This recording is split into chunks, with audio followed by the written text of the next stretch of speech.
on me. Promise that you never be lonely.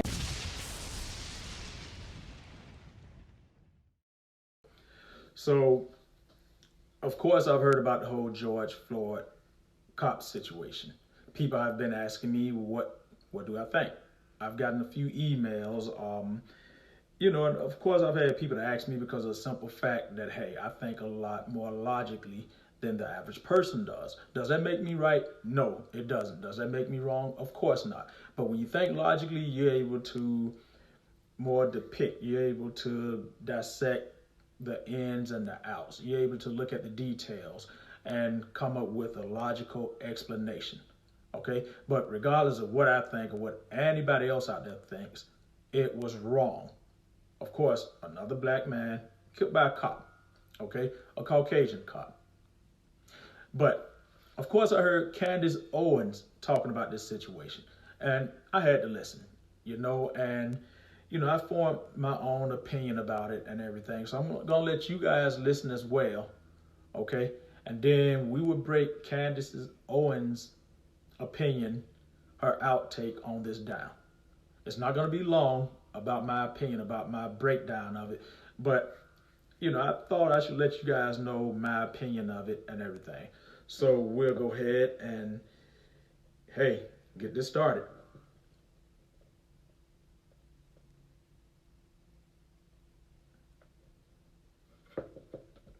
Hello, Facebook family. I have decided to do this video. It has been weighing very heavily on my heart and on my mind as well. And it was something that I wanted to say early on, but there were so many emotions and so much pressure for me to go with the popular opinion about who George Floyd was.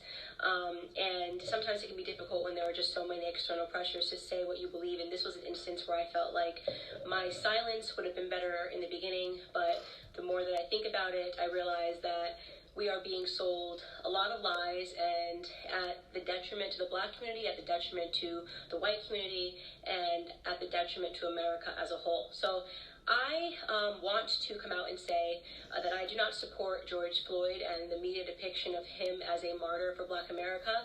I'm going to explain why, and I hope that some of you guys will understand where I'm coming from.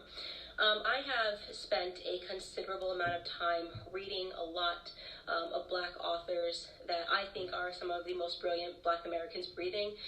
Walter Williams, Shelby Steele, Thomas Sowell, and I recently came across something that was an idea that was planted into my head by Shelby Steele, and it has been something that I cannot forget. It is something that will stick with me for the rest of my life. And it is something that I hope for the black Americans that are watching will stick with you for the rest of your life. Shelby Steele said that the black community is unique from other communities. Our culture is unique from other communities because we are the only community that caters to the bottom denominator of our society. Now, let me explain what that means.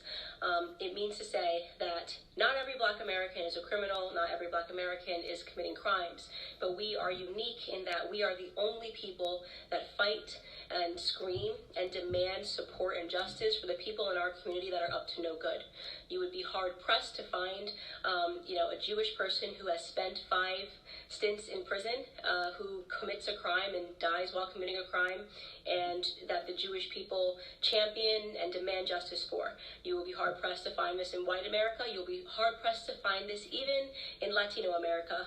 If there is a person that is spent multiple times in prison, you are not going to see a bunch of Latinos coming out demanding justice for this person, even if, and I want to be very clear, what I'm saying is not any defense for Derek Chauvin. I hope Derek Chauvin gets the justice that he deserves to be, implemented upon him, and that the family of George Floyd deserves justice for the way that he died. But I also am not going to accept the narrative that this is the best the black community has to offer.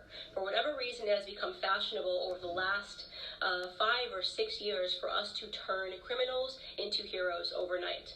And it is something that I find to be despicable, and it is something that I refuse to stand by any longer, and I am not going to play a part in it, no matter how much pressure comes from black liberals and black conservatives as some token of people wanting you to believe that this is the only way you can be black, is you have to say this was wrong and that this, this person was amazing. I won't do that. George Floyd was not an amazing person, and as soon as this video hit the internet, I did just basic searches. Everyone jumped on it and was looking at the police officer, and everyone agrees that the police officer was wrong, and the police officer has been arrested. So that is not the reason I'm not discussing that, is because that is not something that has been misconstrued in the media. He has been turned into the devil that he is, and there is no reason for us to harp on that any longer, because white Americans are not uplifting Derek Chauvin as a victim or pretending that he's an amazing human being. But George Floyd is being uplifted as an amazing human being. For those of you who have not yet seen the clips and did not pursue or wait for more clips to come out, first and foremost, George Floyd at the time of his arrest was high on fentanyl, and he was high on methamphetamine. This came back in both of his autopsy reports. If you pursue the 911 transcript, you can see the person describing somebody who is out of their mind high, and which is what made the person fearful, because he tried to use a bill that I guess was a fake bill to purchase something, and then he was outside acting weird, and they, in their police call, said that this person was obviously distorted on drugs. When he is put into handcuffs and is put against the wall, a baggie of what looks to be like cocaine or it's a white baggie that he drops onto the floor that you can see in an image. If you look up the clip, the media is refusing to circulate it. You can find it on Twitter. If you use DuckDuckGo and look up George Floyd baggie, you can watch the clip yourself with your own eyes. He had drugs on him at the time of his arrest. Now, barring all of that, nobody thinks that he should have died during this arrest, but what I find despicable to be is that everyone is pretending that this man lived a heroic lifestyle when he didn't, and I want to talk about what his lifestyle was leading up to this moment, and why I refuse to accept the narrative that this person is a martyr or should be lifted up in the black community, and that we should be buying t-shirts with his name on it, okay? So here we have, first and foremost, let's start from the bottom of his record. And by the way, I am not saying that if you have a record, you don't deserve a second chance. I think people get arrested, and some people can serve time in prison, and I believe in second chances, but I do draw the line when it comes to second, third, fourth, fifth, sixth, seventh, eighth, and ninth chances. 1998, he spent 10 months in prison for theft with a firearm. That was the first prison stint that I could find on him. In 2002, he spent 8 months in prison for a cocaine offense. In 2004, just 2 years later, he spent another 10 months in prison for a cocaine offense. In 2005, he spent another 10 months in prison for having less than 1 gram of cocaine on him again. In 2007, and this was the biggest instant that I had that made me realize this was a horrible human being that I am not going to pretend was a good person. In 2005, a woman who was pregnant received a knock at the door, and she went to the door, and the person pretended to be someone that worked for the water department. So she opened her door and quickly realized that the person at her door did not work for the water department, and attempted to slam it. At the moment that she was attempting to slam it, a Ford pulled up, and another 5 men jumped out of the car, and one of which was George Floyd, came up to the door, and they forced their way inside to her home, inside of her home. Mind you, this woman is pregnant. At that point, George Floyd took out a gun and pressed it to her stomach. She was screaming, begging for her life, and he put her inside of her living room and instructed one of his criminal friends that was with him to watch her and to make sure she didn't leave the living room. So he was playing guard while they ransacked her home looking for drugs and money. They did not find drugs. They ended up taking, I believe, her wallet and her cell phone. Fortunately for her, her neighbor observed what was going on and caught the license plate of the people as they pulled off and called 911. And when 911 was able to, they were able to track down the car of which George Floyd was the driver, and they arrested him. And 2 years later, he was sentenced to 5 years in prison for that instance. Now, you can say the media is portraying it like he was just getting his life together after, being released in 2014 following that incident. He was just getting his life together and moved and was going to start afresh. I'd like to believe all of those things, and there's a gap, and he never got in trouble for 5 years until this incident when the police were called on him again. But you are defying common sense to believe that this person suddenly became an exemplary character but happened to be high on fentanyl and methamphetamine and trying to use a bill, a fake bill, to purchase something. And so, in my opinion, George Floyd was a criminal. He was a criminal, and just because he was a criminal doesn't mean he deserved to die at the knee of a police officer, but it does mean that I am not going to play a part of the broken black culture that always wants to martyr criminals, who wants to pretend they were these upstanding human beings that just wanted to help society, that just wanted to reach out and uplift society. And he has a rap sheet that is long, that is dangerous. He was an example of a violent criminal his entire life. Okay, up until the very last moment. Now, again, I want to be clear. This is not a defense for Derek Chauvin. No one that I have spoken to, no one in the news is defending Derek Chauvin. He is getting what he has coming to him. Okay, great. But why are we pretending that this criminal should be upheld as a citizen, as a martyr in Black America? A martyr for a fake narrative, by the way. Police brutality, racially motivated police brutality, is a myth. Okay, so let's get into that. Not only are we using this death, right, and allowing it to cause these riots and protests, pretending this was some upstanding citizen in the Black community who was tackled down and killed for no reason, right? Not only are we allowing it to inspire riots in which Black people are dying, in which actual upstanding Black citizens are dying. Case in point, I'm sure you guys have all now seen David, the sheriff that just was shot and killed because he was trying to protect a pawn shop. Please look him up if you haven't seen it. I'm blanking on his last name. His first name is David, who was shot and killed for trying to protect a pawn shop from looters. An upstanding citizen, an actual head of a police. He was the head of the police his entire life, 77 years old, did everything right? So we now have to kill upstanding Black citizens because a non-upstanding Black citizen, a career Black criminal, died. Now, did he deserve to die in that manner? No. I can't say it enough. No, he didn't deserve to die in that manner. But I will be damned if the rest of us upstanding Black citizens have to suffer because of this incident that rarely ever happens in America. So here are some numbers for you people that are still believing that police brutality is a real, racially motivated police brutality is a real thing. First and foremost, okay, you have a 25% higher chance as a violent white criminal of dying at the hands of a police officer than you do as a Black criminal. Last year, a total of 9 unarmed black men were killed by police officers, and 19 white men were killed by police officers. For those of you that aren't good at mathematics, right, you might be thinking, oh, but Candace, white people represent 60% of the population, and Black people represent just 13% of the population. It doesn't matter what percentage of the population you represent. It matters what percentage of the violent criminal community you represent. And unfortunately, Black community commits a disproportionate amount of crimes compared to the white community. Let me tell you, 6% of the population, right, Black men, 6% of the population account for 44% of all murders in this country, according to 2018 statistics. That is what you call a gap. And yet white people who represent 60% of the population, we represent 13, Black men are 6%, only represent 50% of all the murders, right? That makes no sense. That makes no sense. A 6-point variation in a community where we are extreme minorities.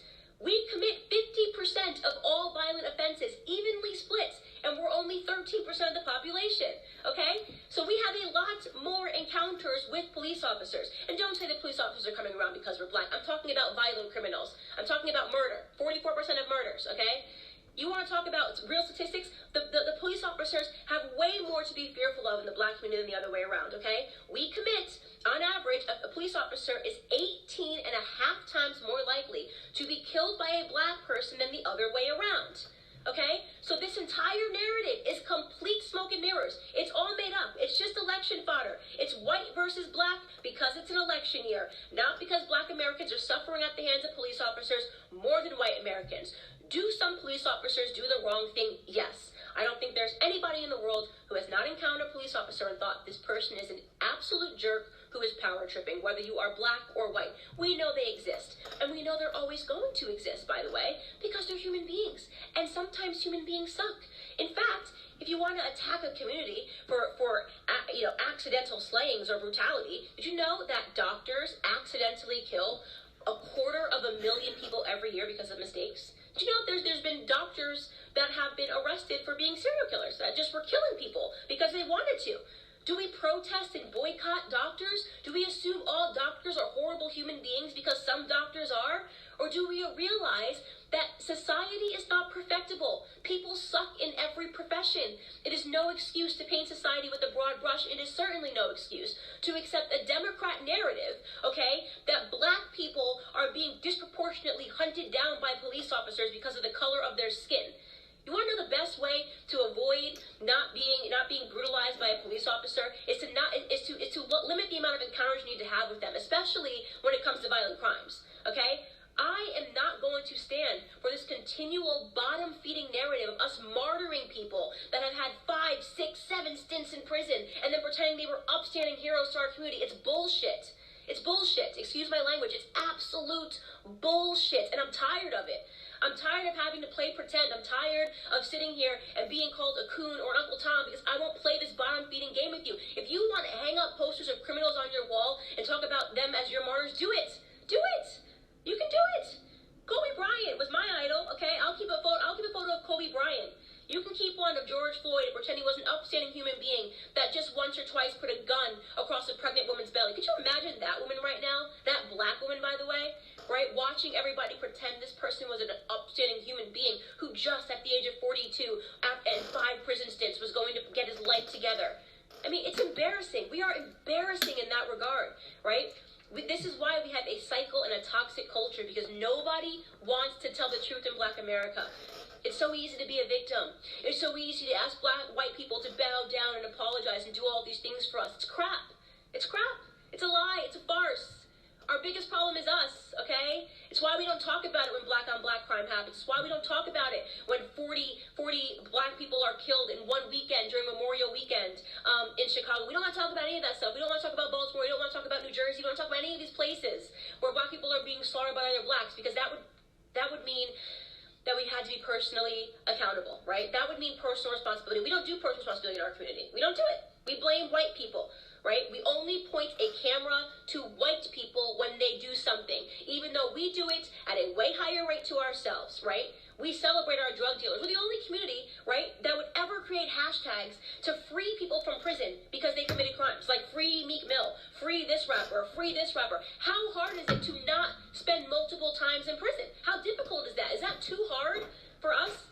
Is that way too high of a mountain for us to scale, to do the right thing, to be upstanding citizens? That is the call to action that I have for Black America with Blexit. Like, why do we keep fulfilling this narrative? What do you think the perception of us, by the way, is on the outside? You ever look at the comments? You ever go into like an anonymous blog and see what people say? Oh, just black people being black people. I see those racist comments. Oh, just black people got to riot. Black people got to be black people. You know how they are. Oh, just black people being ignorant. That is the perception. When people get to be anonymous and talk about us, that's what they think about us, right? They think that we are the kind of people that will forever uphold criminals as the martyrs of our society, that we will never take account for the things that we do wrong, right? That we don't have it within us to educate ourselves to get ahead. And that for those of us that actually do it, well, we get called coons, right? You got Condoleezza Rice, she's a coon. Larry Elder, he's a coon. Dr. Ben Carson, brain surgeon, first ever to perform the surgery of splitting twins that are connected by the head. He's a coon, right? What a loser he is. What a stupid guy he is. Kanye West says he's not going to be told to do it because of the color of his skin. He's a coon. He's lost. He's in the sunken place. The sunken place. That's where we all are, right? Because we demand more and we will get more out of this society, because we're going to get ahead, right? That's what's going to happen. We're going to get ahead. Black conservatives get ahead because we don't subscribe to into this narrative. Because you're not going to catch me outside trying to grab a TV pretending that it's because a martyr named George Floyd got killed. Okay? I'm a big believer that no matter what color you are, you do stupid things, you win stupid prizes. Okay? We have to do better. We have to teach our kids better, or we're not going to get ahead, right? Anyways, this is just a rant because I have been feeling super annoyed at these depictions in society.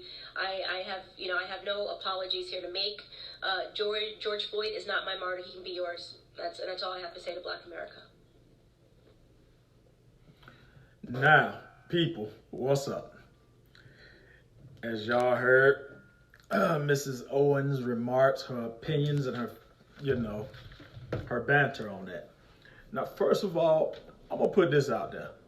Let me be clear on what I'm saying right now, okay? I had to write a lot of stuff down because there were a lot of points, there were a lot of facts and stuff I wanted to cover, okay?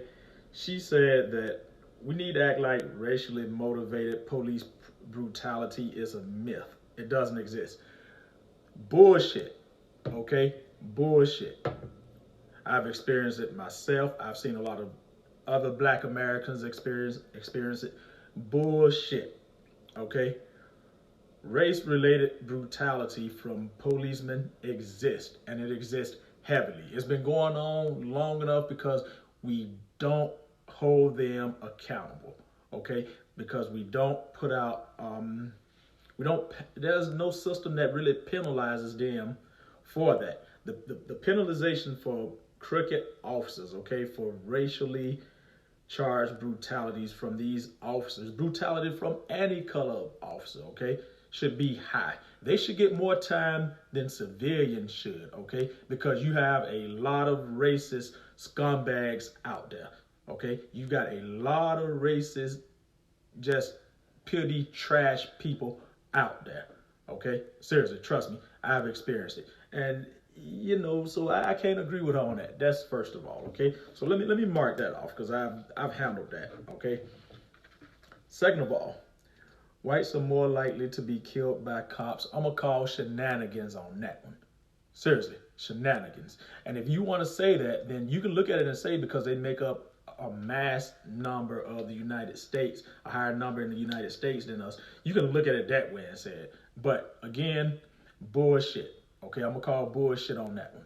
Okay, trust me, this coming from a Black man. That's second of all. I really had to get that one out of the way. How hard is it to stay out of prison? It's harder for a Black male, believe it or not. It is harder for a Black male, but it's doable. You gotta take a lot for the team.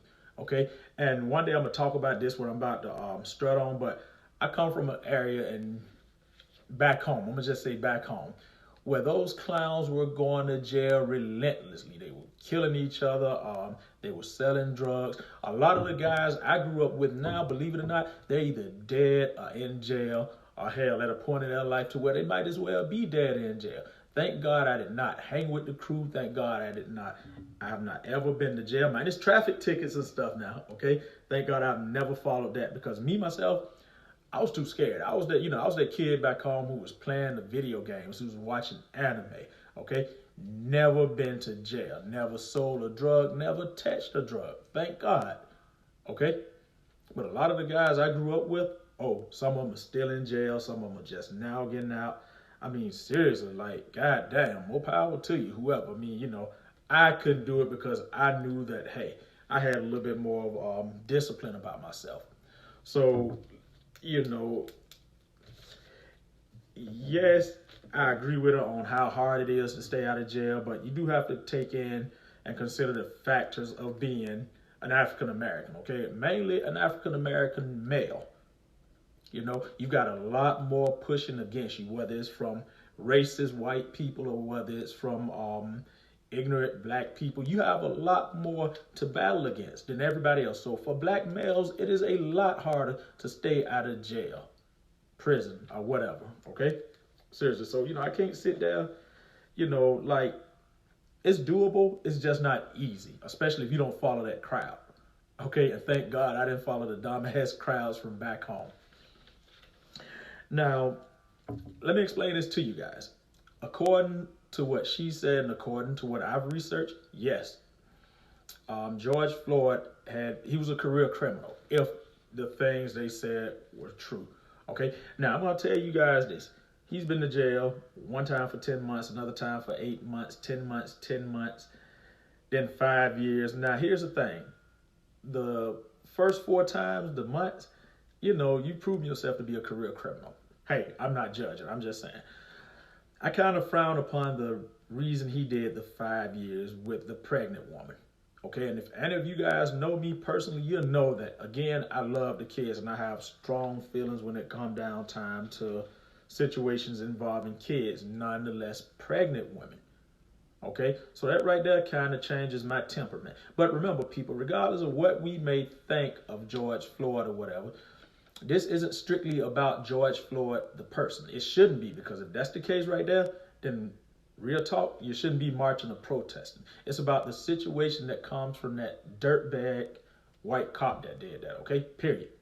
That's what we're battling against, the situation. Okay, I don't give a damn how bad a person was. They don't deserve to die like that. That's first and foremost. Now, here's some of the things you guys may not realize that went on during the arrest, okay? First of all, he had drugs on him, okay? Or at least it's thought that he had the perception of having drugs on him, because during the time when they downed him, okay, a white bag flew out. Who knows what was in this white bag? And I want to be, I want to be specific on this, okay? So I'm not really going to comment on that. It could have been baby powder, okay? It could have been heroin. We don't know. Point is, he was high on meth, okay? That's a fact. Okay, he was high on meth. So, that's one thing to look at, because, we don't know exactly how he conducted himself between the time of arrest and between the time that we didn't see on camera. Again, let me reiterate, people, nobody deserves to die like that. Nobody. Also, he was high on fentanyl, okay? He was high on meth and fentanyl. Now, let me explain something to you guys about fentanyl, okay? It's an opioid. It's an opioid. It is a very potent, powerful opioid. You can get high just by touching it, okay? Seriously, it is very potent. It's used to treat extreme pain and people with cancer, okay? But I reiterate, fentanyl is very potent. So, we have to take all this stuff into consideration when we're saying, oh, he was high. The meth is just meth. He just had drugs in his system, methamphetamine. But the fentanyl, we don't know if he had cancer. We don't know if he was having severe pain issues. But fentanyl is a prescribed opiate. Okay, so let's get that out of the way. And remember, again, okay, I reiterate, with the fentanyl, you can touch it. It's so potent. It can be absorbed through the skin, and you can get a high off of it. We have to look at all the facts before we sit here and characterize or judge him, And we shouldn't even be judging him, people, because what happened to him was wrong. Every white racist cop needs the fucking electric chair, period, okay? Hell, every white racist person needs the electric chair, period. And that's coming from Timothy Apollo, okay? And if any of them don't like it, here's a video. I'm always out and about, okay? Now, here's the thing, people. I want to bring it to your attention, and let me be clear on this. Let me be clear on this, okay? Police brutality is an all-over problem. It's heavy here in America because it's backed, okay? It's pushed by racial tensions.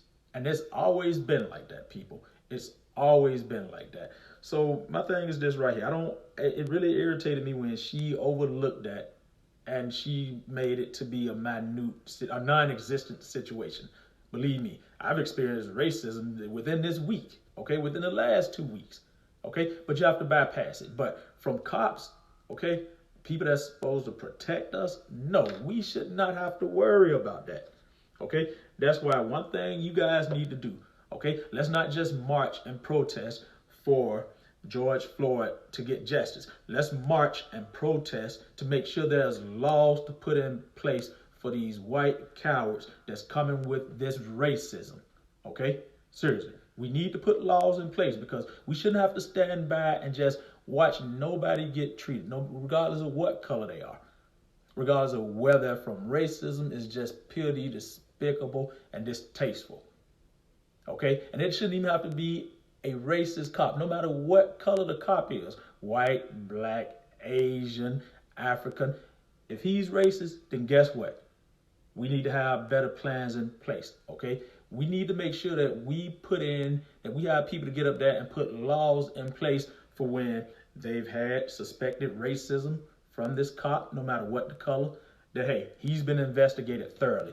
But one thing we really need to do, okay, is help make sure that while we're marching for George Floyd to have his rights, okay, to make sure that he gets a fair, that these cops are punished fairly, again, we need to make sure that we protest to make sure laws are put in place so that the next time this goes on, the cops will think about it, okay? Hell, if we have laws in place to make sure that they're penalized the right way, I guarantee you this stuff would drop, you know? Well, hey, those are my thoughts on that. You know, I'm Timothy Apollo. Like, subscribe, share. These are the facts you guys need to know, whether you're judging George Floyd, whether you're judging the cops, or whether you're wondering about details in the situations, okay? Seriously. Now, later on, I'm going to do another video about fentanyl, so you guys will know exactly what fentanyl is, okay? Past the details that I've explained to you. Hey, Apollo, out.